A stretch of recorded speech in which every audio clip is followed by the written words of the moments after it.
Hello uncle. Sorry uncle, కొంచెం office వర్క్లో పడి బిజీ అయిపోయాను. ఇప్పుడే కట్టేస్తాను. ఓకేనా? ఇప్పుడు ఎలా మేనేజ్ చేయాలి? జైత్రిని అడుగుదామా? సాత్విక, ఓనర్ నుంచి కాల్ వచ్చింది. రెంటా? నువ్వు నాకు పంపించేస్తే నేను అతనికి పంపించేస్తా. యాక్చువల్లీ జైత్రి, నిన్నే ఎలా అడగాలని ఆలోచిస్తున్నాను. నా దగ్గర డబ్బులు లేవు. అదేంటి? ఫ్యూ డేస్ బ్యాకే కదా శాలరీ పడింది. కానీ మార్నింగ్ అకౌంట్లో చూసుకుంటే 2000 ఉన్నాయి. ఎలా ఖర్చు చేయకూడదు తెలియట్లేదు. అంత రెక్లెస్గా ఎలా ఖర్చు చేస్తావు అసలు?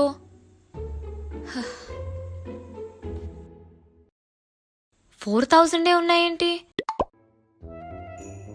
అలా ఎలా? అదే కదా నేను చెప్తుంది కూడా. ఫస్ట్ క్రెడిట్ అయిన సాలరీ కొన్ని డేస్లో డెబిట్ అయిపోతుంది.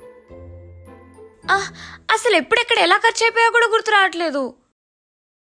డబ్బులన్నీ ఏమైపోయాయి? కొంప తీసి సొటరీ బిజినెస్లా నా అకౌంట్లో మనీ కూడా? నువ్వు అంత సొటారీ కాదులే. మరి ఏమయ్యాయి? ఓకే, Jan 31st మన అకౌంట్లో శాలరీ పడింది. క్రెడిట్ అయిన అమౌంట్ 40,000. దీనికి ముందు మన అకౌంట్లో ఎంత ఉండింది? నా అకౌంట్లో 600 ఉన్నాయి. మరి నా అకౌంట్లో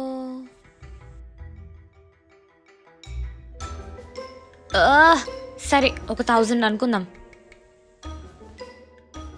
సో టోటల్ 41,000.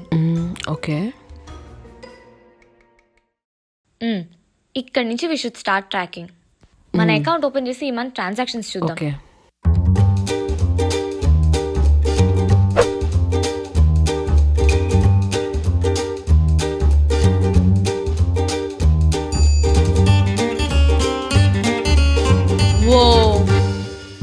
బాబోయ్, ఇన్ని ట్రాన్సాక్షన్సా? ఖర్చు పెట్టినప్పుడు అర్థం కాలేదు, కానీ క్యాల్కులేట్ చేస్తుంటే అర్థమవుతుంది. ఓనర్ కాల్ చేస్తున్నాడు. ఏం చెప్పాలి? పేమెంట్ అవ్వలేదని చెప్పు.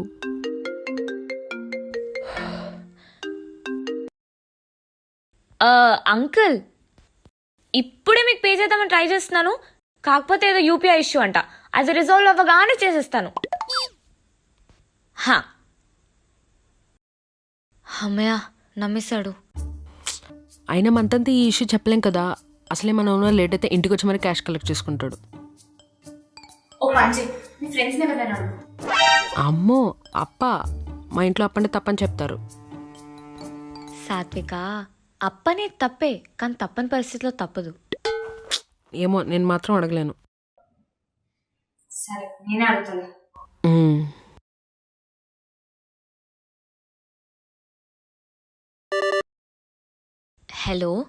హలో. హాయ్ అన్వేష్. కొంచెం ఏమైనా డబ్బులు అరేంజ్ అవుతుందా? డబ్బులా? నా దగ్గర డబ్బులా? ఎవరిని పట్టుకొని ఏమాడుతున్నావురా?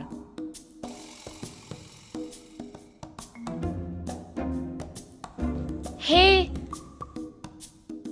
నీ దగ్గర ఏమైనా 20,000 అరేంజ్ అవుతుందా? నాకే టైట్గా ఉంది.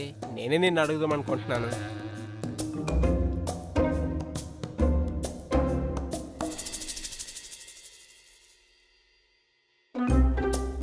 నేను బాగున్నాను, ఏం లేదు. నీ దగ్గర కొంచెం ఏమన్నా డబ్బులు అరేంజ్ అవుతుందా? మనం ఒక్కలమే కాదు, అందరి పరిస్థితి ఇలానే ఉంది. మరి ఇప్పుడు ఎలా? రెంట్ కట్టకపోతే ఓనర్ ఇంట్లో నుంచి పంపించేస్తాడు. ఇప్పటికిప్పుడు ఇల్లు ఎలా దొరుకుతుంది? ఒకవేళ దొరికిన రెంట్, అడ్వాన్స్ ఇవి కట్టడానికి మన దగ్గర మనీ లేదు కదా. ఆపు, ఒక పని చేద్దాం. పేరెంట్స్ని అడుగుదాం.